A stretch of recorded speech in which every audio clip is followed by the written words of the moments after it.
Grand trunk road. ఇది కేవలం ఒక తారు రోడ్డు లేదా రవాణా మార్గం మాత్రమే కాదు. ఇది ఆసియా ఖండపు గుండెకాయ వంటిది. ఇది వేల సంవత్సరాల చరిత్రను తనలో దాచుకున్న ఒక సజీవ సాక్ష్యం. దక్షిణాసియా భూభాగంలో నాగరికతలు వికసించినప్పటి నుండి నేటి ఆధునిక డిజిటల్ యుగం వరకు ఈ రహదారి అనేక సామ్రాజ్యాల ఉత్థాన పతనాలను, వాణిజ్య విప్లవాలను మరియు సాంస్కృతిక సమ్మేళనాలను కళ్ళకట్టినట్టు చూపిస్తుంది. సుమారు 2500 సంవత్సరాల సుదీర్ఘ ప్రయాణంలో ఈ రహదారికి ఎన్నో పేర్లు మారాయి. ఎందరో పాలకులు దీనిని నిర్మించారు, కానీ దీని ప్రాధాన్యత మాత్రం ఇసుమంతైనా తగ్గలేదు.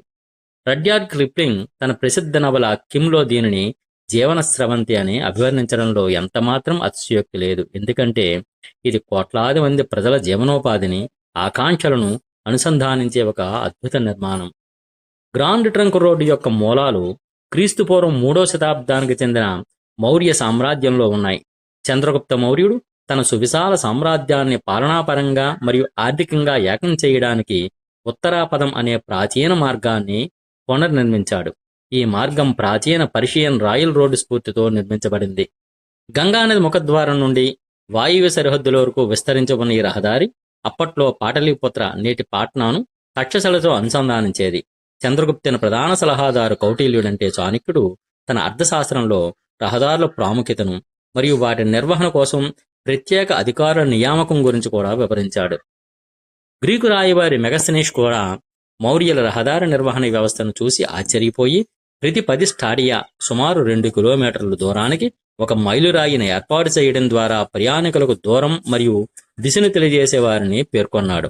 మౌర్య చక్రవర్తి అశోకుడు ఈ రహదారిని మరింతగా అభివృద్ధి చేశాడు. ఆయన కేవలం రవాణాకే కాకుండా ప్రయాణికుల సౌకర్యార్థం రహదారి పొడవునా చెట్లను నాటించడం, వావులు తవ్వించడం మరియు విశ్రాంతి గృహాలను అంటే సరాయిలు నిర్మించడం వంటి మానవతా దృక్పథంతో కూడిన పనులను చేపట్టాడు. ఈ ప్రాచీన ఉత్తరాపదం వారణాసి, ప్రయాగ, హస్తినాపురం మరియు పురుషపుర, నేటి పెషావర్ వంటి చారిత్రక నగరాలను అనుసంధానిస్తూ సాగేది. గ్రాండ్ ట్రంక్ రోడ్డు చరిత్రలో అత్యంత కీలకమైన ఘట్టం 16వ శతాబ్దంలో షేర్ షా సూరి పాలనలో చోటు చేసుకుంది. ఆఫ్ఘాన్ పాలకుడైన షేర్ షా సూరి 1540-1545 తన స్వల్పకాలిక పాలనలో ఈ రహదారికి ఒక క్రమబద్ధమైన రూపాన్నిచ్చాడు. ఆయన దీనిని సడక్-ఏ ఆజం లేదా గొప్ప రహదారిని పిలిచేవాడు. షేర్ షా సూరి బెంగాల్లోని సోనార్గావ్ నుండి సింధు నది ఒడ్డున ఉన్న అటక్ వరకు సుమారు 4800 కిలోమీటర్ల మేర ఈ రహదారిని పునర్నిర్మించాడు. ఆయన ప్రవేశపెట్టిన మౌలిక సదుపాయాల వ్యవస్థ మధ్యయుగ కాలంలో ఒక అద్భుతంగా పరిగణించబడింది. ప్రయాణికుల కోసం ప్రతి 2 కోసుల దూరానికి ఒక సరాయిని అంటే విశ్రాంతి గృహం నిర్మించి అక్కడ హిందువులకు, ముస్లింలకు ప్రత్యేక వసతులు కల్పించాడు. షేర్ షా సూరి కేవలం రోడ్డు వేయడమే కాకుండా ఒక వేగవంతమైన సమాచార మార్పిడి వ్యవస్థను కూడా అభివృద్ధి చేశాడు. దీనిని డాక్ చౌకీ అని పిలిచేవారు. ప్రతి సరాయి వద్ద సిద్ధంగా ఉండే గుర్రపు స్వారీ చేసే దూతలు సామ్రాజ్యం నలుమూలల నుండి వార్తలను రాజుకు చేరవేసేవారు. ఈ వ్యవస్థ వల్ల సమాచారం రోజుకు సుమారు 100 మైళ్ళ వేగంతో ప్రయాణించేదని చారిత్రక ఆధారాలు చెబుతున్నాయి. షేర్ షా సూరి తర్వాత అధికారంలోకి వచ్చిన మొఘల్ చక్రవర్తులు, ముఖ్యంగా అక్బర్, జహంగీర్ మరియు షాజహాన్ ఈ రహదారి ప్రాముఖ్యతను గుర్తించి దాన్ని మరింత ఆధునీకరించారు. జహంగీర్ తన కాలంలో సరాయిలను మట్టితో కాకుండా కాల్చిన ఇటుకలు మరియు రాళ్లతో పటిష్టంగా నిర్మించాలని ఆదేశించాడు. మొఘలుల కాలంలో ఈ రహదారి కాబూల్ వరకు విస్తరించబడింది. తద్వారా మధ్య ఆసియా నుండి వచ్చే వ్యాపారులకు భారతదేశం ఒక ప్రధాన వాణిజ్య కేంద్రంగా మారింది. 19వ శతాబ్దంలో బ్రిటిష్ ఈస్ట్ ఇండియా కంపెనీ భారత ఉపఖండాన్ని ఆక్రమించిన తరువాత ఈ రహదారికి గ్రాండ్ ట్రంక్ రోడ్ అనే పేరును ఖరారు చేసింది. 1833 నుండి 1860 మధ్యకాలంలో బ్రిటిష్ ఇంజనీర్లు ఈ రోడ్డును కంకర మరియు తారుతో కూడిన మెటల్ రోడ్లుగా మార్చారు. కలకత్తా నుండి పెషావర్ వరకు ఉన్న ఈ సుదీర్ఘ మార్గాన్ని నిర్మించడానికి అప్పట్లోనే మైలుకు సుమారు 1000 పౌండ్ల భారీ మొత్తాన్ని వెచ్చించారు. సైనిక దళాలను వేగంగా తరలించడానికి మరియు బెంగాల్ ఓడరేవుల నుండి ముడి సరుకులను ఇంగ్లాండ్ తరలించడానికి ఈ రహదారి బ్రిటిష్ వారికి వెన్నెముకగా పనిచేసింది. నేటి భౌగోళిక, రాజకీయ పరిస్థితుల్లో గ్రాండ్ ట్రంక్ రోడ్డు 4 ప్రధాన ఆసియా దేశాల గుండా వెళుతోంది. దీని మొత్తం పొడవు సుమారు 3655 కిలోమీటర్లు, అంటే 2271 మైళ్ళుగా అంచనా వేయబడింది. ఈ రహదారి ఆగ్నేయ ఆసియాను మధ్య ఆసియాతో అనుసంధానించే ఏకైక చారిత్రక భూమార్గం. బంగ్లాదేశ్. ఈ రహదారి బంగ్లాదేశ్లోని మయన్మార్ సరిహద్దులో ఉన్న టేక్నాఫ్ వద్ద ప్రారంభమవుతుంది. చిట్టగాంగ్ ఓడరేవు నగరం మీదుగా ప్రయాణించి రాజధాని ఢాకాను చేరుకుంటుంది. అక్కడ నుండి సోనావర్ మీదుగా భారత సరిహద్దు వైపు సాగుతుంది. బంగ్లాదేశ్లో దీనిని ప్రధానంగా N1, N4 మరియు N6 జాతీయ రహదారులుగా పిలుస్తారు. భారతదేశం పశ్చిమ బెంగాల్లోని కోల్కతా అంటే హౌరా నుండి ఈ రహదారి తన భారత ప్రయాణాన్ని ప్రారంభిస్తుంది. జార్ఖండ్, బీహార్, ఉత్తరప్రదేశ్, ఢిల్లీ, హర్యానా మరియు పంజాబ్ రాష్ట్రాల గుండా సుమారు 1500 కిలోమీటర్ల మేర సాగుతుంది.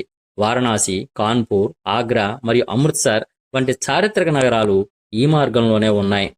పాకిస్తాన్ పంజాబ్ రాష్ట్రంలోని వాఘా సరిహద్దు వద్ద ఈ రహదారి పాకిస్తాన్లో ప్రవేశిస్తుంది. లాహోర్, రావల్పిండి మరియు పెషావర్ వంటి ప్రధాన నగరాలను అనుసంధానిస్తూ ఖైబర్ పాస్ వైపు సాగుతుంది. పాకిస్తాన్లో దీనిని N5 నేషనల్ హైవేగా పిలుస్తారు. ఆఫ్ఘనిస్తాన్ పెషావర్ నుండి ఖైబర్ పాస్ దాటి ఆఫ్ఘనిస్తాన్లో ప్రవేశించిన ఈ రహదారి జలాలాబాద్ నగరం మీదుగా రాజధాని కాబూల్ వద్ద ముగుస్తుంది. ఆఫ్ఘనిస్తాన్లోని ఈ మార్గాన్ని నేడు నేషనల్ హైవే 08గా పిలుస్తున్నారు. రహదారి వెంట చారిత్రక మౌలిక సదుపాయాలు.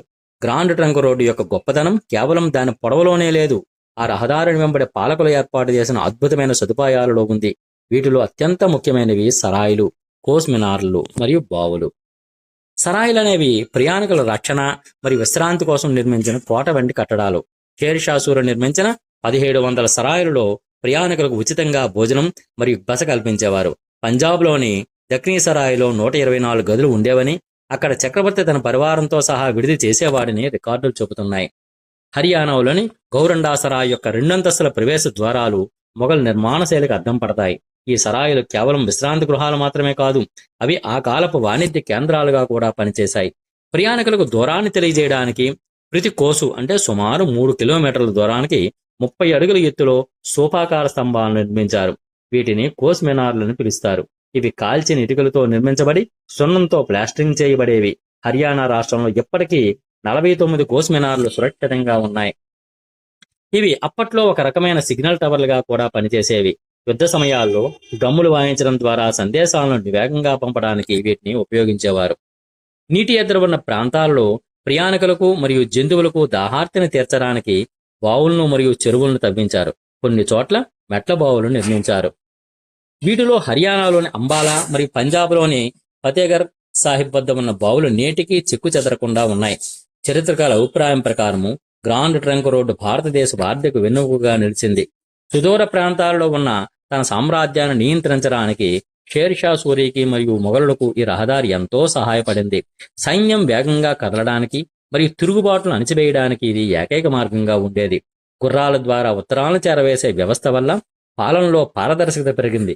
ఇది ఆధునిక ఇండియా పోస్ట్ వ్యవస్థకు పునాది వేసింది. సాంస్కృతిక సమ్మేళనం, వారణాసి వంటి పుణ్యక్షేత్రాలకు వెళ్లే యాత్రికులు, సూఫీ సంతులు మరియు విదేశీ రాయబారులు ఈ రహదారిపైన ప్రయాణించేవారు. దీనివల్ల వివిధ భాషలు, ఆహారపు అలవాట్లు, ముఖ్యంగా దాబా సంస్కృతి మరియు కళలు ఒక ప్రాంతం నుండి మరొక ప్రాంతానికి వ్యాపించాయి. ప్రస్తుతం ఈ రోడ్డు పరిస్థితి మరియు సవాళ్లు నేటి ఆధునిక కాలంలో గ్రాండ్ ట్రంక్ రోడ్డు ఒక కొత్త రూపాన్ని సంతరించుకుంది. అయితే చారిత్రక వారసత్వం మరియు ఆధునీకరణ మధ్య ఒక పెద్ద సంఘర్షణ నెలకొంది. భారతదేశంలో జీటీ రోడ్డు స్వర్ణ చతుర్భుజ ప్రాజెక్టులో అత్యంత రద్దీగా ఉండే భాగం. ఢిల్లీ నుండి అమృత్సర్ వరకు ఉన్న మార్గాన్ని మరియు కోల్కతా నుండి ఢిల్లీ వరకు ఉన్న మార్గాన్ని 6 వరుసల హైవేలుగా విస్తరించారు. అయితే 2010లో భారత ప్రభుత్వం చేపట్టిన రహదారుల పునర్వ్యవస్థీకరణ వల్ల గ్రాండ్ ట్రంక్ రోడ్ అనే పేరు అధికారికంగా రికార్డుల నుండి తొలగించబడింది. N19 కోల్కతా ఆగ్రా మరియు N44 ఆగ్రా శ్రీనగర్గా పిలుస్తున్నారు. ఇది చారిత్రక విధ్వంసం అని చరిత్రకారులు ఆవేదన వ్యక్తం చేస్తున్నారు. ఎందుకంటే పేరు మార్పు వల్ల రాబోయే తరాలకు ఈ రహదారి యొక్క గొప్పతనం తెలియకుండా పోయే ప్రమాదం ఉంది. పాకిస్తాన్ మరియు ఆఫ్ఘనిస్తాన్లో పరిస్థితి. పాకిస్తాన్లో లాహోర్ నుండి పెషావర్ వరకు ఉన్న మార్గం ఇప్పటికీ చాలా ప్రాచుర్యం పొందింది. అయినప్పటికీ తాలిబాన్ ప్రభుత్వం ప్రస్తుతం ఈ మార్గాన్ని పునర్నిర్మించే పనులను వేగవంతం చేసింది. గ్రాండ్ ట్రంక్ రోడ్డు యొక్క చారిత్రక ప్రాధాన్యతను గుర్తించిన యునెస్కో 2015లో దీన్ని ప్రపంచ వారసత్వ ప్రదేశాల తాత్కాలిక జాబితాలో చేర్చింది. భారతదేశంలోని 93 చారిత్రక ప్రదేశాలు, సరాయిలు మరియు కోస్ మినార్లు ఈ జాబితాలో ఉన్నాయి. ఆర్కియాలజికల్ సర్వే ఆఫ్ ఇండియా అనేక సరాయిలను పునరుద్ధరించడానికి చర్యలు తీసుకుంటోంది. గ్రాండ్ ట్రంక్ రోడ్డు కేవలం సిమెంటు, ఇటుకలతో కట్టిన రహదారి కాదు. అది ఆసియా ఖండపు సామూహిక జ్ఞాపకం. చంద్రగుప్త మౌర్యుని దార్శనికత, షేర్ షా సూరి పాలనాదక్షత మరియు బ్రిటిష్ వారి ఇంజనీరింగ్ నైపుణ్యం కలగలిసిన ఈ అద్భుతాన్ని సృష్టించాయి. నేడు ఇది ఆసియా హైవే నెట్వర్క్లో భాగంగా మారి అంతర్జాతీయ వాణిజ్యానికి దారి చూపుతోంది. ఈ రహదారిని కేవలం ఒక సంఖ్యగా చూడకుండా దాని చారిత్రక పేరును మరియు ఆనవాలను కాపాడుకోవడం మన బాధ్యత. ఈ సమాచారం మీకు నచ్చినట్లయితే ఈ నివేదికను మీ స్నేహితులతో పంచుకోండి. ఇలాంటి మరిన్ని ఆసక్తికరమైన చారిత్రక మరియు భౌగోళిక విషయాల కోసం మా ఛానల్ను లైక్ చేయండి, షేర్ చేయండి మరియు సబ్స్క్రైబ్ చేసుకోండి. మీ అభిప్రాయాలను మరియు మీకు తెలిసిన మరిన్ని జీటీ రోడ్ విశేషాలను కింద కామెంట్ సెక్షన్లో తప్పకుండా తెలియజేయండి. మీ మద్దతు మాకు ఎంతో విలువైనది.